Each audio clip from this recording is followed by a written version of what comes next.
Hello guys, आज हम सबसे पहले मैग्नेटाइजेशन के ऊपर बात करेंगे। लास्ट वीडियो में हम लोगों ने देखा था कि कैसे अगर हमारे पास कोई ऑब्जेक्ट है उसे हम किसी मैग्नेटिक फील्ड में रखते हैं तो उसके कारण से उसमें पैरामैग्नेटिक, डायमैग्नेटिक या फेरोमैग्नेटिक इफेक्ट्स आ सकते हैं, जिसके कारण से उनके मैग्नेटिक मूवमेंट्स में अपना एक डायरेक्शनैलिटी डेवलप कर सकता है, उनमें कोई ना कोई मोशन आ सकता है। इसके कारण से ऑब्जेक्ट में अपने आप एक डाइपोल मोमेंट क्रिएट हो जाता है। ऐसे कंडीशन में हम कहते हैं that the object is magnetised, या वो ऑब्जेक्ट मैग्नेटाइज हो गया है। जब एक ऑब्जेक्ट मैग्नेटाइज हो जाता है due to very small dipoles जो कि उसके अंदर प्रेजेंट होते हैं, ऐसी कंडीशन में हम एक क्वांटिटी को डिफाइन कर सकते हैं जिसे हम कहते हैं मैग्नेटाइजेशन। मैग्नेटाइजेशन होता है किसी भी हम एक छोटे से आर्बिट्री वॉल्यूम एलिमेंट कंसीडर करते हैं और उसका जो उसके अंदर में जो डाइपोल मूवमेंट होता है उसको हम लोग वॉल्यूम से डिवाइड कर देते हैं। इस तरह से हमें मैग्नेटाइजेशन मिलता है। इसे हम लोग कैपिटल एम वेक्टर की मदद से डिनोट करते हैं और इसे हम लोग इस ढंग से डिनोट कर सकते हैं जहाँ पे डीटा हमारा छोटा सा वॉल्यूम एलिमेंट है।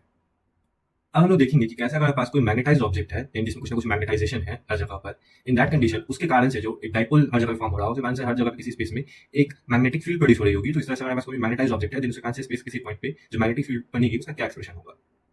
मान लेते हैं स्पेस में हमारे पास कोई मैग्नेटाइज्ड ऑब्जेक्ट है और इसके अंदर हम कोई point r dash position vector पर एक डीटा और छोटा सा एलिमेंट कंसीडर कर रहे हैं जहां पे हमारा जो मैग्नेटाइजेशन है वो m r डैश वेक्टर है।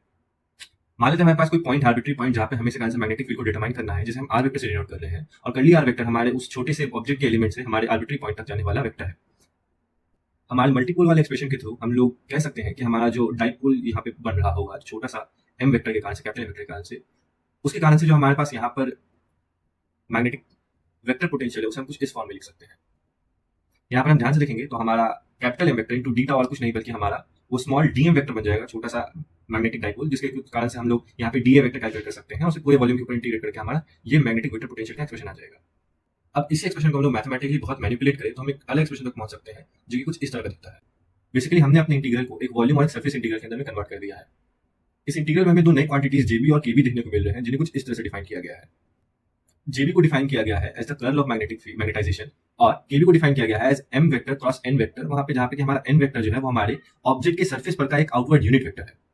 अगर हम ध्यान से देखें तो इस एक्सप्रेशन में हमें समझ में आएगा कि हमारे पास इसके अंदर जो दो इंटीग्रल हैं वो बेसिकली दो अलग अलग कंडीशंस को रिप्रेजेंट कर रहे हैं। जैसे ये वाला जो हमारा इंटीग्रल है वो एक ऐसी कंडीशन को रिप्रेजेंट कर रहा है, मानो हमारे पास कोई ऑब्जेक्ट है जिसके थ्रू करंट फ्लो हो रहा हो, एक जे करंट डेंसिटी वाला करंट फ्लो हो रहा हो, और उसके कारण से जो हमारे पास मैग्नेटिक वेक्टर पोटेंशियल होगा वो कुछ इस फॉर्म में दिखेगा। सिमिलरली यहाँ पर ये वाला जो एक्सप्रेशन है वो ऐसा है कि मानो हमारे पास उस ऑब्जेक्ट के सरफेस पर एक सरफेस करंट बह रहा हो जिसका सरफेस करंट डेंसिटी हमारा केबी हो, और उसके कारण से जो मैग्नेटिक वेक्टर पोटेंशियल है वो होगा। यानी बेसिकली हमें ये बताया जा रहा है कि हमारे पास कोई मैग्नेटाइज ऑब्जेक्ट है देन हम ऐसा कंसीडर कर सकते हैं कि उसको बेसिकली और कुछ नहीं है बल्कि एक ऑब्जेक्ट है जिसके अंदर में करंट फ्लो हो रहा हो, साथ साथ सरफेस पे करंट फ्लो हो रहा हो, और इसके कारण से जो मैग्नेटिक वेक्टर पोटेंशियल की जगह पर प्रोड्यूस हो रहा होगा वो एक्जैक्टली सेम होगा। और वो कौन से जे और बी होगा उसे हम लोग इस एक्सप्रेशन से कैलकुलेट कर सकते हैं। That GB is equal to the curl of M and KB is equal to M vector cross N vector, जहाँ पे N vector हमारे सरफेस के परपेंडिकुलर एक यूनिट वेक्टर है आउटवर्ड डायरेक्शन में। एक बार हमें ये एक्सप्रेशन मिल जाए देन हम इसके कर्ल के थ्रू हम लोग इसका मैग्नेटिक फील्ड तक कैलकुलेट कर सकते हैं। अब तक हमने देखा कि हमारे पास कोई ऑब्जेक्ट है जिससे करंट फ्लो हो रहा हो, इन दैट कंडीशन से मैग्नेटिक फील्ड से रिलेटेड कैलकुलेशंस कैसे कर सकते हैं, और साथ साथ ऐसा भी देखा कि हमारे पास कोई ऑब्जेक्ट है जो मैग्नेटाइज है देन हम उसे डिकम्पोज कर सकते हैं एज कि एक करंट फ्लो हो रहा हो सब्सटेंस के थ्रू, साथ साथ उसका सरफेस करंट हो। अगर हम ध्यान से देखें देन इन जनरल कोई ऑब्जेक्ट हो सकता है जो कि अपने आप में मैग्नेटाइज हो और साथ साथ उसमें करंट भी फ्लो हो रहा हो। ऐसी कंडीशन में हम कुछ कैलकुलेशंस कर सकते हैं जो कि कुछ इस तरह से होता है, जिसके थ्रू हम लोग और नई फील्ड को डिफाइन कर सकते हैं जो कि कई बार हमारे पास जब मैटर से रिलेटेड हम लोग मैग्नेटिज्म की रिलेटेड कैलकुलेशन करते हैं तो काफी हेल्पफुल होता है। मान लेते हैं हमारे पास कोई ऑब्जेक्ट है जो कि मैग्नेटाइज हो रहा है, उसके अंदर का मैग्नेटाइजेशन m है और उसे हम अपना एक वॉल्यूम करंट डेंसिटी पास करवा रहे हैं, करंट बेसिकली पास करवा रहे हैं जिसकी वॉल्यूम करंट डेंसिटी हमारे पास jf है जो कि फ्री वॉल्यूम करंट डेंसिटी है। इन दैट कंडीशन हम कंसीडर कर सकते हैं मैग्नेटिक फील्ड के कैलकुलेशन से रिलेटेड कि हमारे पास वो जो ऑब्जेक्ट है उसके अंदर में एक जेबी करंट भी फ्लो कर रहा होगा जिसे हम लोग m के कर्ल के थ्रू कैलकुलेट कर सकते हैं। ऐसी कंडीशन में जो टोटल करंट डेंसिटी होगी उसके अंदर में ऑब्जेक्ट के अंदर में उसे हम कुछ इस तरह से लिख सकते हैं। अब हम लोग इन दोनों ही करंट्स के कारण से जो मैग्नेटिक फील्ड प्रोड्यूस हो रहा होगा उसे b मान लेते हैं और उसके कर्ल को कैलकुलेट करते हैं। एम्पियर्स लॉ से हम लोग जानते हैं कि और कुछ नहीं बल्कि म्यू नॉट इंटू जे हो जाएगा, और यहाँ पे हमारा जे जो है जो टोटल करंट डेंसिटी के अंदर से फ्लो कर रही है उसे हम लोग ऊपर के एक्सप्रेशन से कुछ उस फॉर्म में लिख सकते हैं, और अगर हम इसे पुट करें तो हमें ये एक्सप्रेशन देखने को मिलेगा। अगर हम इसमें जेबी का ऊपर से जो एक्सप्रेशन है उसे सब्स्टिट्यूट करें देन हमें ये एक्सप्रेशन देखने को मिलेंगे। देन इस पूरे कैलकुलेशन के बाद हमें ये एक्सप्रेशन देखने को मिलता है। यहाँ पर लास्ट में हमें जो एक नया वेक्टर फील्ड मिला है जिसका कि हम लोग कर्ल कैलकुलेट करें जिससे हमें जेफ मिल रहा है, इसे हम लोग एक नया फील्ड नाम देते हैं जिसे हम लोग एच वेक्टर कहते हैं। अगर हम ध्यान से देखें तो एच स्पेस में हर जगह डिफाइंड है। अगर हम ऑब्जेक्ट की बाहर का बात कर रहे हैं देन एम डायरेक्टली जीरो हो जाएगा बिकॉज ऑब्जेक्ट के बाहर में ऑब्जेक्ट का कोई मैग्नेटाइजेशन नहीं है। इन दैट कंडीशन ये डायरेक्टली 1/μ0 बी वेक्टर हो जाएगा। बट अगर हम लोग ऑब्जेक्ट के अंदर जा रहे हैं इन दैट कंडीशन वहां पे हमारा मैग्नेटाइजेशन कुछ ना कुछ है, उसमें हमें इस पूरे एच को कैलकुलेट करना पड़ेगा। अगर हम ध्यान से देखें देन ये जो एक्सप्रेशन है अगर हम एच वेक्टर्स की जगह रख देते हैं देन ये कुछ ना कुछ हद तक एक एम्पियर्स लॉ की तरह दिखता है। जैसे हम लोग नॉर्मली जब कैलकुलेट करते थे तो मैग्नेटिक फील्ड का जब हम लोग कर्ल लेते थे तो हमारे पास म्यू नॉट इंटू जे आता था, वैसे ही ये जो क्वांटिटी है जब हम इसका कर्ल ले रहे हैं तो हमारे पास जितना भी फ्री करंट है वो मिल रहा है। इसका मतलब है कि एक ऐसा फील्ड है जिसको अंदर वाले करंट से जिसके थ्रू अंदर वाले करंट के सारे कैलकुलेशंस को स्किप किया जा सकता है, बिकॉज इसका कर्ल लेने से हमें डायरेक्टली बाहर से जो करंट आ रहा है एक्सटर्नली वो सिर्फ डायरेक्टली मिल रहा है। अगर हम ध्यान से देखें तो इसी एक्सप्रेशन को हम लोग अपने इंटीग्रल में भी कन्वर्ट कर सकते हैं और उससे ये कुछ इस फॉर्म में दिखेगा। तो सिंपली हम लोग ने इसे इंटीग्रल फॉर्म में कन्वर्ट किया है, जहां पर हमारे पास h into D L, H dot D L का जो हम लोग लाइन इंटीग्रल कंसीडर कर रहे हैं, देन वो हमें और कुछ नहीं बल्कि टोटल फ्री करंट जो अंदर से इंक्लोज हो रहा है वो दे रहा है। आइए अब हम इस पे बेसिक आसान सा क्वेश्चन करते हैं। तो हमारे पास गिवन है कि हमारे पास एक इन्फिनिटली लॉन्ग सिलेंडर दिया हुआ है, जिसमें हमारे पास जो मैग्नेटाइजेशन है वो कांस्टेंट है थ्रू आउट द ऑब्जेक्ट और वो एक्सिस के अलोंग है। इन दैट कंडीशन हमें पता करना है कि इस ऑब्जेक्ट की इनसाइड और आउटसाइड क्या मैग्नेटिक फील्ड है। इस मैग्नेटिक फील्ड को कैलकुलेट करने के लिए अच्छा ये होगा कि हम लोग ये कैलकुलेट कर ले कि इस मैग्नेटाइजेशन के इक्विवेलेंट जो हमारे पास जो करंट, जो वॉल्यूम करंट होगा या जो सरफेस करंट होगा वो कितना होगा। अगर हम उसे कैलकुलेट कर लेते हैं देन उसके थ्रू मैग्नेटिक फील्ड को कैलकुलेट करना काफी आसान होगा। यानी कि जेबी और केबी को कैलकुलेट कर लेते हैं और उसके थ्रू मैग्नेटिक फील्ड कैलकुलेट कर लेंगे। सो हमारा जेबी और केबी यानी जो बाउंडेड करंट डेंसिटी है दोनों ही, उनको हम लोग कुछ इस तरह से कैलकुलेट कर सकते थे, जिसके एक्सप्रेशन ऐसे है। अगर हम ध्यान से देखें तो क्योंकि m जो है हमारा कांस्टेंट फील्ड है और उसका अगर हम कर लेते हैं वो जीरो आता है, बिकॉज ऑब्वियसली वो एक कांस्टेंट फील्ड घूम नहीं रहा है, सो दैट इज व्हाई इसका कर्ल जीरो हो जाएगा। दैट मीन्स हम पूरे के पूरे करंट को एक सरफेस करंट के रूप में कंसीडर कर सकते हैं, जिसे हम लोग m vector cross n vector से कंसीडर कर लेंगे। अगर हम सरफेस के ऊपर कोई भी पॉइंट, सपोज हम इस वाले पॉइंट कंसीडर कर रहे हैं, देन वहां पे मैग्नेटाइजेशन ऐसे होगा और n कैप ऐसे होगा। अगर हम इन दोनों के बीच में क्रॉस लेंगे देन हमारे पास जो रिजल्टेंट केबी आएगा वो कुछ इस डायरेक्शन में होगा, जो कि सर्कमफेरेंशियल एक्चुअली में होगा। और क्योंकि इन दोनों के बीच में 90 डिग्री एंगल बन रहा है, सो हमारा इसका मैग्नीट्यूड और कुछ नहीं बल्कि m के बराबर ही हो जाएगा, जिसे हम लोग m फाई कैप से डिनोट कर सकते हैं। अगर हम ध्यान से देखें तो ये कंडीशन एक सोलेनॉइड कंडीशन जो हमारा आइडियल सोलेनॉइड था उसके इक्विवेलेंट है। हम लोग आइडियल सोलेनॉइड में मानते हैं कि उसके अंदर से कोई भी करंट नहीं जा रहा है और सर्कमफेरेंशियली उसके में करंट का फ्लो हो रहा है। बिल्कुल वैसा ही यहाँ पे हो रहा है, अंदर से कोई करंट फ्लो नहीं है और सर्कमफेरेंशियली एक करंट फ्लो हो रहा है। इससे हम एक बात कह सकते हैं कि बाहर में जो मैग्नेटिक फील्ड है वो तो जीरो हो जाएगा, बिल्कुल जैसे हम लोग ने वहां कहा था उसी के अकॉर्डिंग। इनसाइड में अगर हम लोग मैग्नेटिक फील्ड कैलकुलेट करना चाहें तो उसके लिए हम लोग एम्पियर्स लॉ का यूज कर सकते हैं और उससे हमारा जो एक्सप्रेशन आएगा कुछ इस तरह का आएगा।